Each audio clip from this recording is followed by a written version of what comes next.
Jupiter number 119, you have the high ball.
They did a major overhaul on it. It's a great time when they actually dropped the fires and no fired off. I think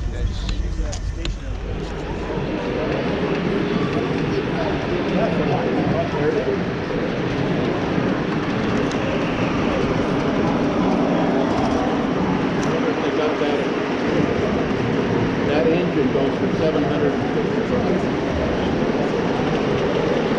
See how that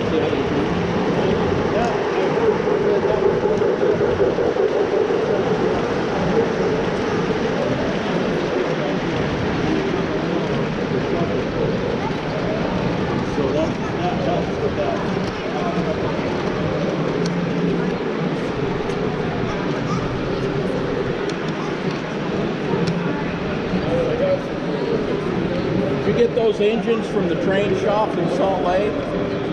We've got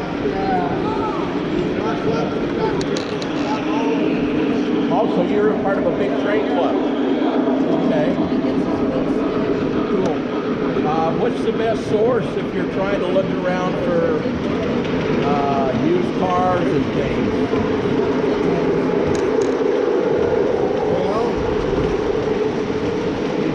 I got an old Lionel that I had trouble with, and I think it turned out to be a ground and a track. And I went to a train shop and found an old little transformer like the one I got. That's one source, but they don't have everything. Here's what my friends are doing.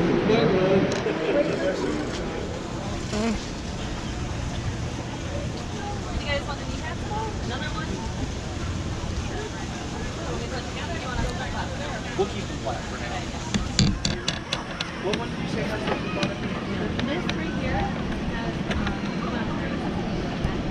next door right. This one, I really should get into that scale, like animation, because it's like small enough you can actually do something cool in a small space. It just doesn't seem as cool as. You got a cool hat? I like the smaller one. Yeah, that's cool. Very cool.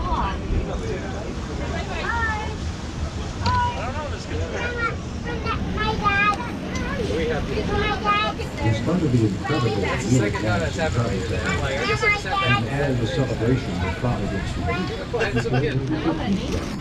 But before that, pints of wood served as the only ground ground just across from the station to its surrounding city.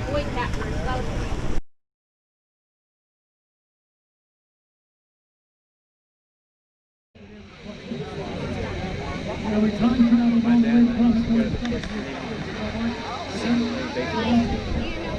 don't think they're there anymore. Yeah, so a lot of these different places you can go. Friday night, or Thursday night. You know, out This is, I take, Spyro, I have Jetty, a son and a daughter in my, even this road here, if you take out and go out. my daughter's It's all right. Oh, no, ma'am. I don't know who he belongs to. For your folks from Utah.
Watch when they pound it. I was here in 69 when they had the high. Oh, were you? And we have the pistol with the golden line in the case. Oh. 19 miles per hour. Hey, Charles, watch. Turn around. You're missing it. You got a front row seat. Getting closer. Watch what they're gonna do. Yes.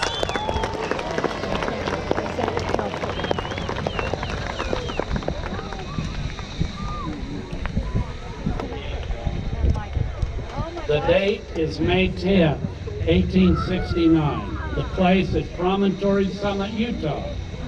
An unlikely spot for the culmination of an undertaking that will mark the ending of the Old West and the beginning of the New. But they have come, the famous and the unknown, the wealthy and the poor, the laborer and his boss, the Chinese from the west and the Irish from the east, mingling with the local residents in a strange communion. The gathering is both festive and anxious, awaiting that moment of miracle when a common railroad spike, driven into an ordinary railroad tie, will link a continent. The gentle breeze is blowing under an almost cloudless sky.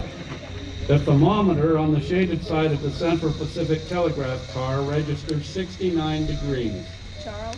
Above the babble of voices can be heard the soft hissing of the steam locomotives, which herald the beginning of a new era. The polished tie of laurelwood has been placed in its ceremonial position by the construction superintendent of both railroads. And then Edgar Mills, a wealthy banker and friend of the Central Pacific officials, steps forward and signals for silence.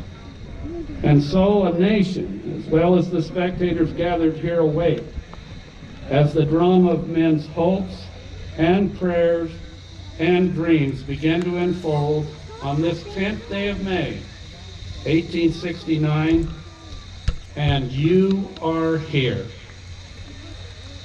Ladies and gentlemen, on behalf of the officials of both railroads, the Union Pacific and the Central Pacific, I bid you welcome.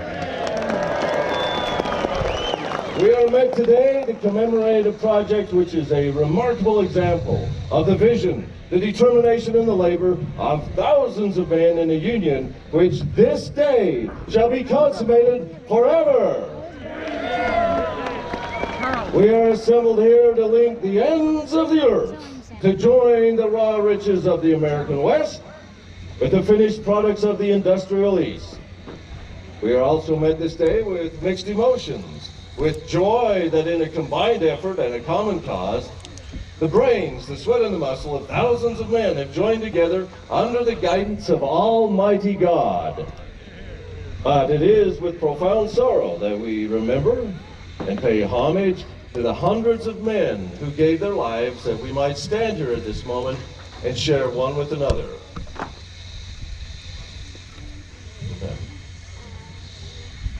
Among those whose presence we are honored to acknowledge at this time include a number of railroad officials from both lines, in addition to those taking part in the ceremony. We are pleased to have reporters from some of America's great newspapers. From the territory of Utah, among other dignitaries present, is Bishop John Sharp, the railroad bishop, representing Governor Brigham Young. We also have Mayor Lauren Farr of Ogden. The beautifully uniformed band with its new instruments is from the Mormon 10th Ward in Salt Lake City. Of utmost importance is the telegraph operator, who will keep the entire nation informed of these proceedings as they transpire. He is Mr. W. N. Schilling, Western Union operator from the Ogden, Utah office.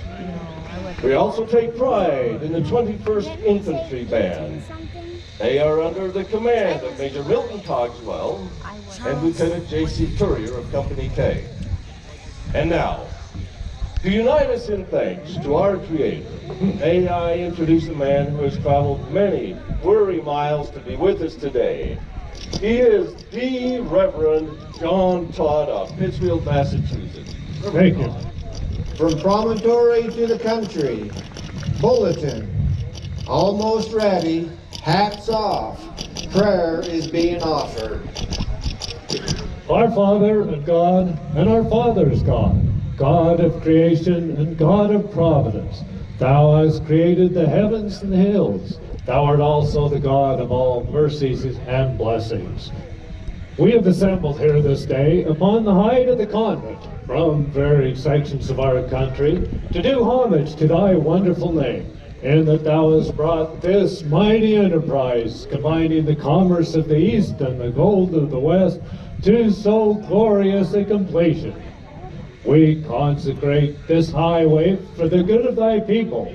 O God, we implore Thy blessings upon it, that we may have peace, and that this great railroad may be unto us as the Atlantic of Thy strength and the Pacific of Thy love. Through Jesus the Redeemer. Amen. Amen. From Promontory to the country, we have got done praying. The spike is about to be presented. Thank you, Reverend Todd. At this time, it is my pleasure to introduce a fellow resident of Sacramento, Dr. H.W. Harkness, who will present to Dr. Thomas C. Durant of the Union Pacific Railroad and Governor Leland Stanford of the Central Pacific Railroad 2 railroad spikes. Dr. Durant and Governor Stanford will then place these spikes in the holes that have already been drilled in the Laurelwood tie. But these are not ordinary spikes. Ladies and gentlemen, these are golden spikes made from pure California gold. Dr. Gentlemen of the Pacific Railroad, those of you who have met with us, the last spike needed to unite the Atlantic and the Pacific by a new line of trade and commerce is about to be driven to its place. To perform this act, the East and the West have come together. Never since history commenced her record of human events has man been called upon to meet the completion of a work so magnificent in contemplation and so marvelous in execution. California, within whose borders and by whose citizens the Pacific Railroad was inaugurated, desires to express her appreciation of the vast importance to her and her sister states of the great enterprise which by joint action is about to be consummated. From her mines of gold she has forged a spike. From her laurelwood she has hewn a tie. And by the hands of her citizens she offers them to become part of this great highway which is about to unite her in closer fellowship with her sisters of the Atlantic. From her bosom was taken the first soil. Let hers be the last tie and the last spike. And with them accept the hopes and wishes of her people, that the success of your enterprise will not stop short of its brightest promise. This spike was donated by Mr. Frank Marriott, publisher of the San Francisco Newsletter. And in conclusion, I should like to draw your attention to this spike, the gift of David Hughes of San Francisco. On its head is inscribed, "The Last Spike." On 3 sides, the names of railroad officials, and on the 4th side, this sentence: "May God continue the unity of our country as this railroad unites the 2 great oceans of the world."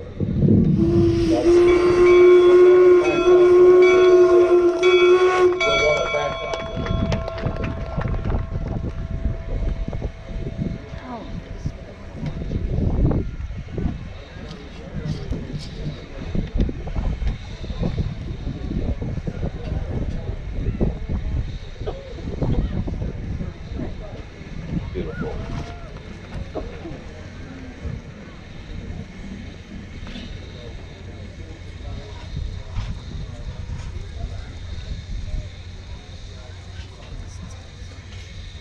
Yeah. Thank you, Dr. Harkness. And now I would like to introduce Mr. F.A. Tridle. a United States Railroad Commissioner and candidate for governor of the great state of Nevada. He will present a spike of pure silver from the famed Comstock lode on behalf of the people of Nevada. Mr. Tridle? Thank you very much. From the iron of the east to the gold of the west, Nevada adds her link of silver to span the continent and wed the oceans.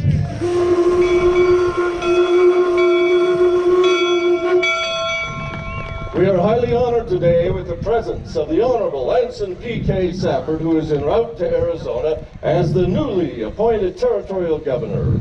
He was kind enough to delay his journey to his new headquarters in order to make a presentation on behalf of the Arizona Territory. Mr. Safford? Ribbed with iron, clad in silver, and crowned with gold, Arizona presents her offering to the enterprise that has banded the continent and directed the pathway to commerce.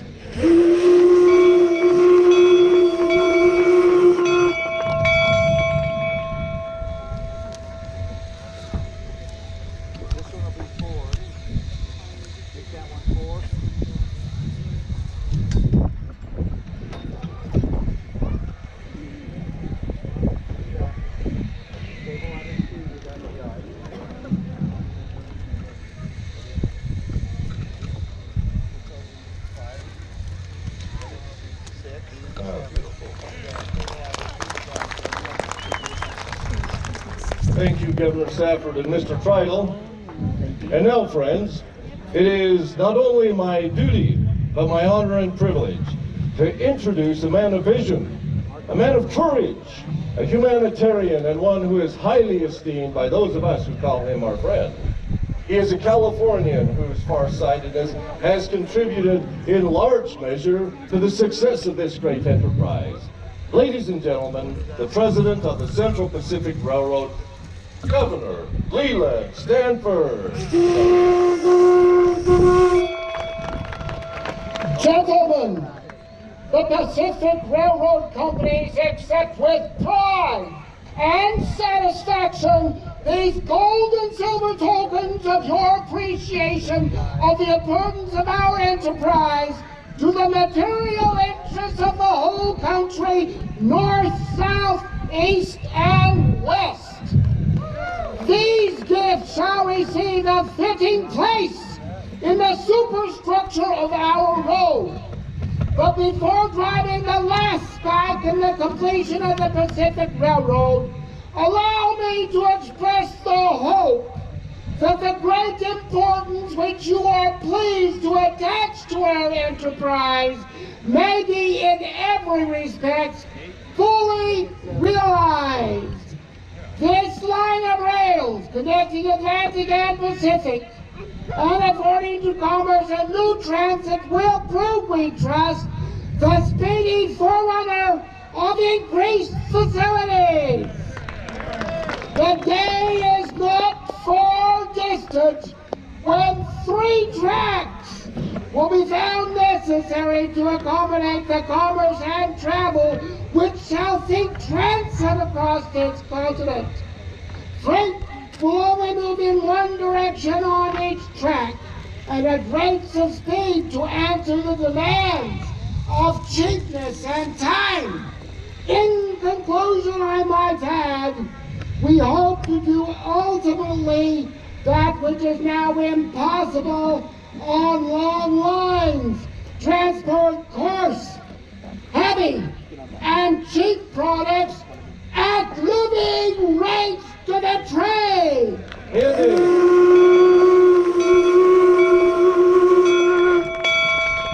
Thank you, Governor Stanford, for your astute and timely remarks. We regret that Dr. Durant is suffering from a severe headache and has temporarily retired to his quarters.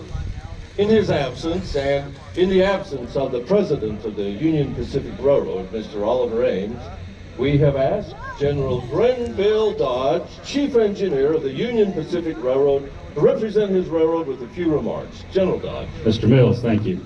Gentlemen, The great senator from Missouri, Thomas Hart Benton, proposed that someday a giant statue of Columbus shall be erected on the highest peak of the Rocky Mountains, pointing westward, denoting this as the great route across our continent. Today, you have made that prophecy a fact. This is the way to India.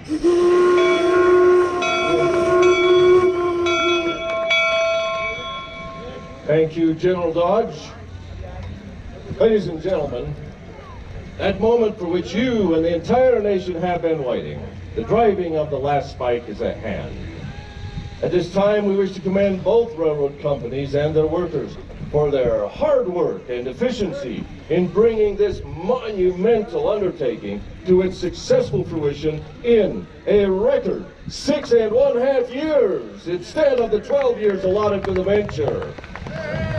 A final presentation in the form of a silver-plated spike mall will be made by Mr. L.W. Coe, President of the Pacific Union Express Company, after which Governor Stanford and Dr. Durant will make a few ceremonial taps on the precious metal spikes with the mall.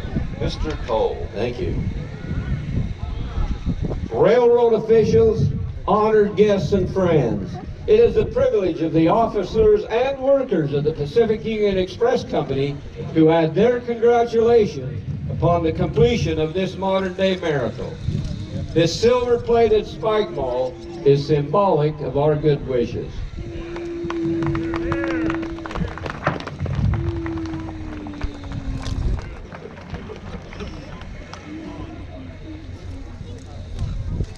Charles, watch. They're going to pound it in. They're going to pound this one in.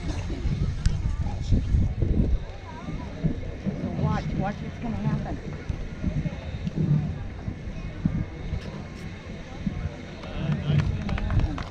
Oh, good work, Charles. Good do it.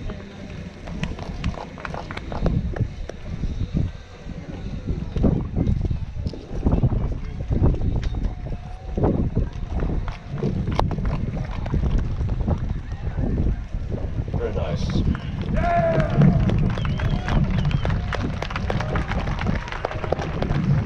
At this point, I should explain that the last spike is a regular iron railroad spike that can be driven with the maul. Both the spike and the maul have been wired to the transcontinental telegraph line so that people everywhere can hear the blows as the spike is driven. And now, ladies and gentlemen, the time has come. Boston and New Orleans have wired that they are ready and waiting. Indeed, throughout the length and breadth of the country, people everywhere are waiting at every Western Union station. As Mr. Schilling gives the signal that the last spike is driven, a magnetic ball will fall in the dome of the national Capitol. In San Francisco, the fire alarm bell will ring. A volley of 200 rounds will be fired in salute at Fort Point, and in Philadelphia, the Liberty Bell will ring again. Gentlemen, are you ready? We're ready. From promontory to the country. Bulletin, all ready now. Dr. Durant has adjusted the spike. The spike will soon be driven. The signal will be 3 dots for the commencement of the blows. Oh!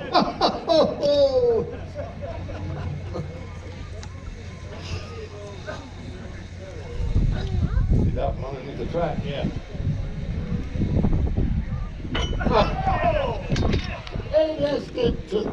Perhaps we need a real worker up here to finish this railroad. There you go.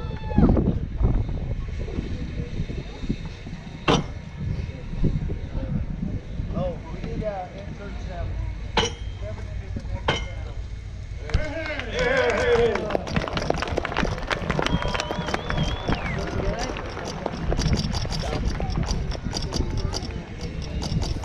From promontory to the country. Bulletin. D-O-N-E. Done.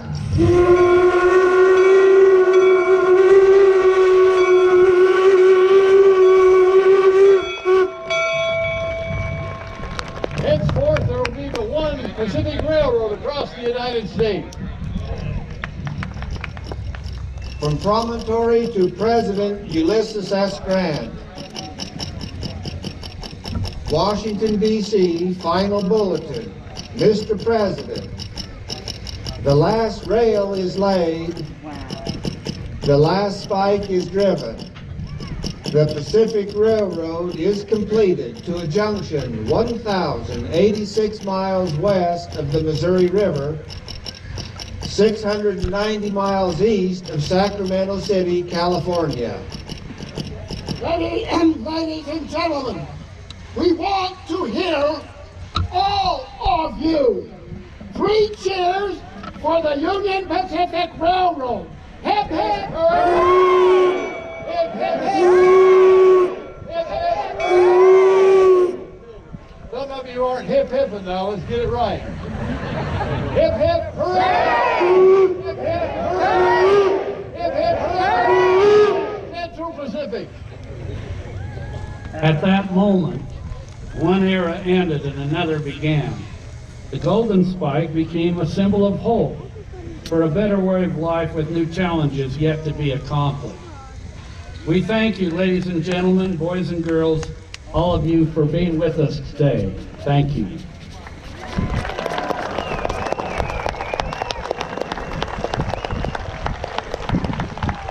What part did you like best? When they blow their whistle. Yeah, that does sound good. But I didn't realize.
All right, folks, you might want to cover up your ears. Jupiter number 119, you have the highball.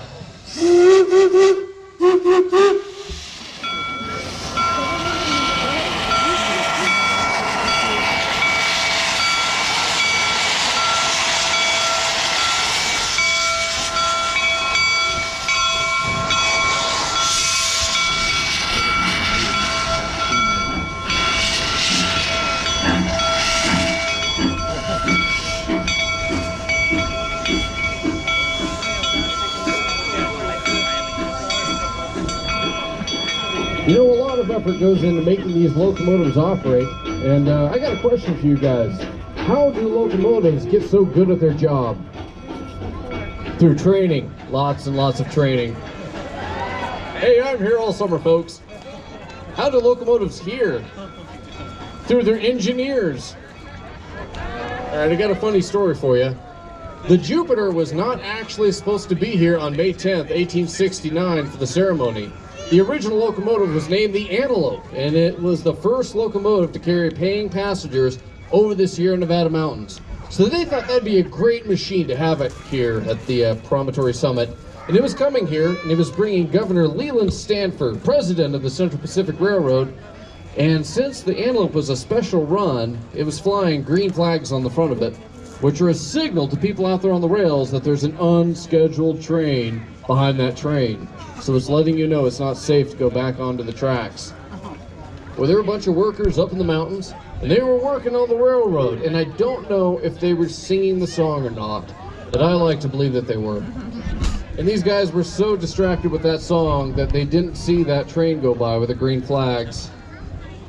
And so they went right back to work, and these guys were cutting down trees to make railroad ties, and they cut down a tree right across the tracks, just in time for the president of their company to smash his train right into a tree. So when they got to the next station, they had to go with whatever locomotive was ready, and it just happened to be the Jupiter.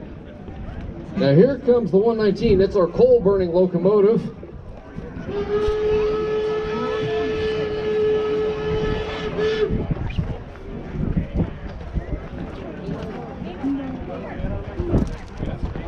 And feel free to wave, folks.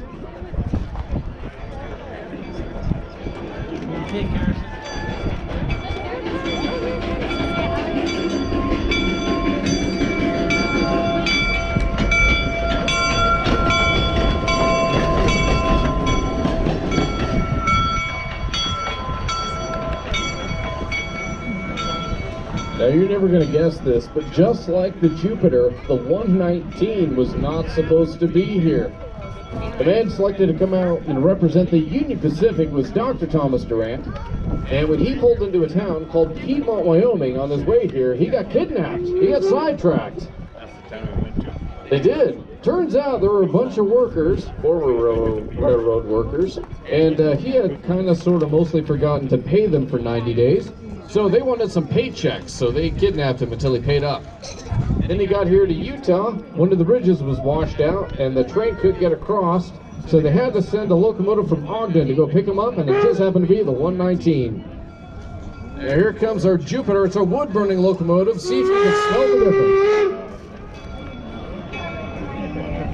Jupiter is a wood burning. Yeah, I have it down like that, It was substituted after the Antelope.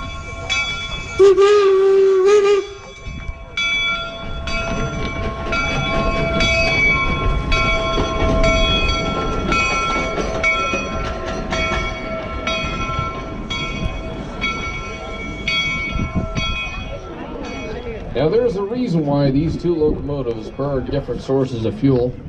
The Jupiter, representing the Central Pacific, was from California. And what does California have a lot of? Traffic, correct. They also have fish tacos and avocados, movie stars, all things that you can't actually burn. But they do have big trees. So their locomotives are all wood-burning locomotives. They did have coal in California, but they don't have a lot. So their locomotives burned what made sense to them. Now the 119 is our coal-burning locomotive. It was coming from Omaha, Nebraska. Has anyone here driven across Nebraska before? You have a tripod. Good work. On purpose. Interesting. Okay. What is, how many trees are in Nebraska? None. Yeah, corn is not a tree, by the way. So their locomotives are all coal-burning locomotives because they have big coal-producing states behind them. There's another GoPro operator. That's right. Now, eventually, the Central Pacific would switch over and use coal because it's more efficient, but they had to get here to Utah first to get the coal that's in Utah and Wyoming. I'm going to teach you guys to speak a language really quick. Don't worry, there's not too many dialects. You're going to learn how to speak train today. So 1 short whistle means I've come to a stop. 2 is I'm going to go forward, and 3 is reverse. Because of the sources. Did you guys abandon the seats?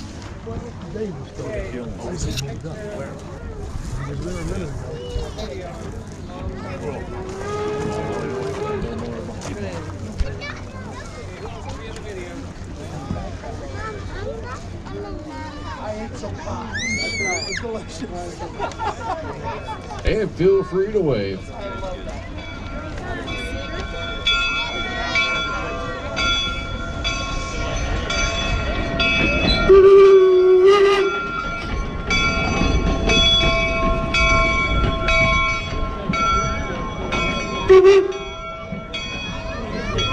So if you guys came out here in the 1980s, you would have seen the Jupiter painted red on red. And that's because when we were building these locomotives, we rebuilt them by reverse engineering them through photographs, which were all black and white. So we didn't know what color the Jupiter was supposed to be, so we painted it red on red. Then in the early 1990s, we came across a newspaper article from the Sacramento Bee newspaper, and it must have been a really, really slow news day because a journalist went down to the train station one day in 1868, and he wrote a riveting article about the paint drawing on a locomotive, a nice fluff piece. But he mentioned the colors of the Jupiter, which were Scottish blue, so we repainted it in 1994 to that configuration.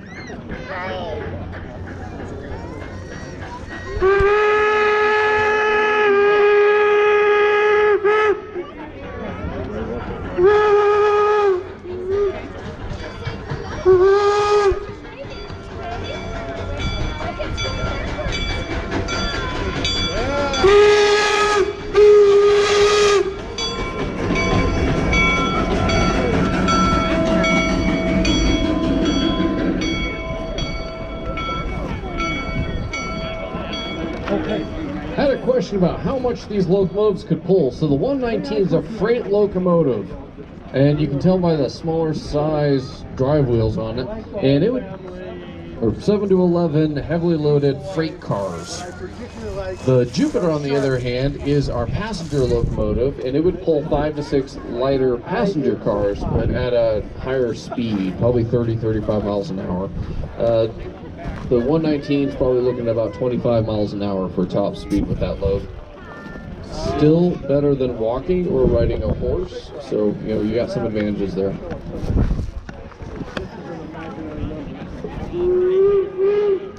There's 2 whistles for forward, so the Jupiters come back in, and 2 from the 119. They're coming back to the last spike site.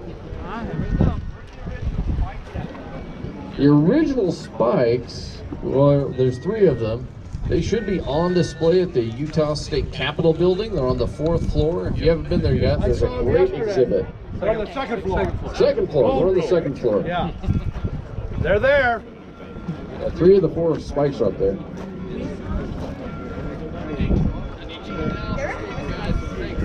On loan from Stanford University.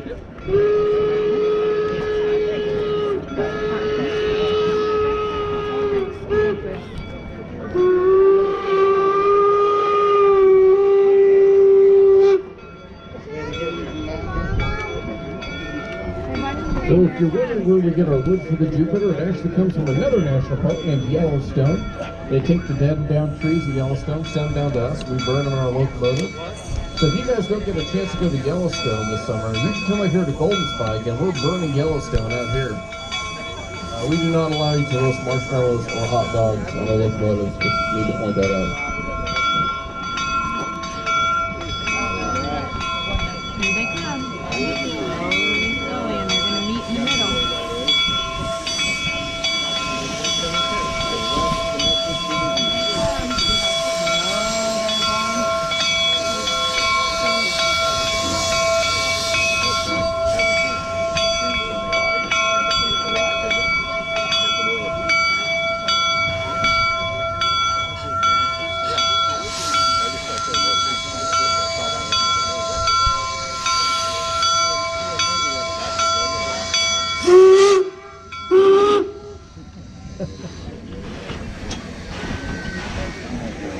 Bravo! All right, folks, thanks for coming out to our steam demonstration. You got to see live steam today. Not too many places you can do that. For right now, we have to have you stay off the stage.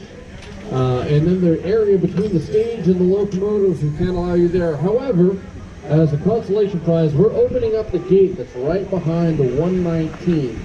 If you would like to go to the other side of the locomotives and take pictures of them a lot closer than what you are right now, head to behind the 119 and we'll let you back there to take photographs.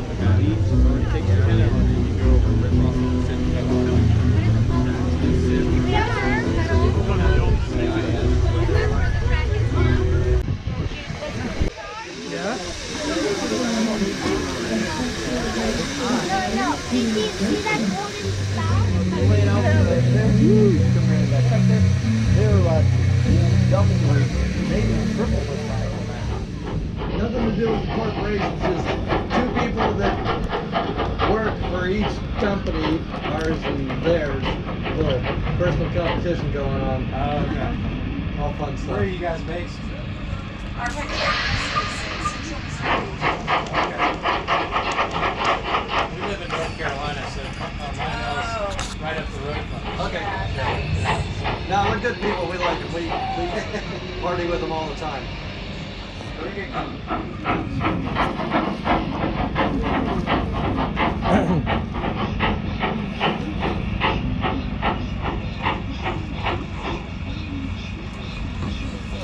It's a special brochure.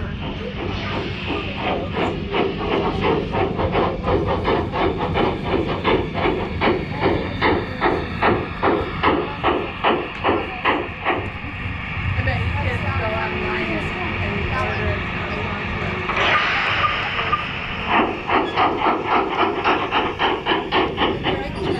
That one's falling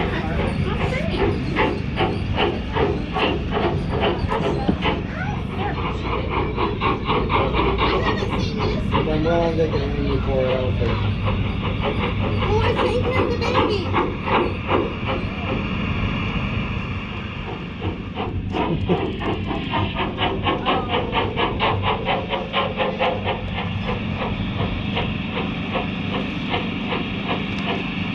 Oh, look at that.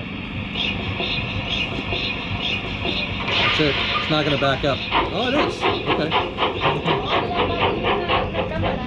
Cool. Pues está viendo cuando se acerca al tren. We set our phones in it and strap them in and ride around and it films like you're riding a train. But we don't have one of those cars, or we do it for you.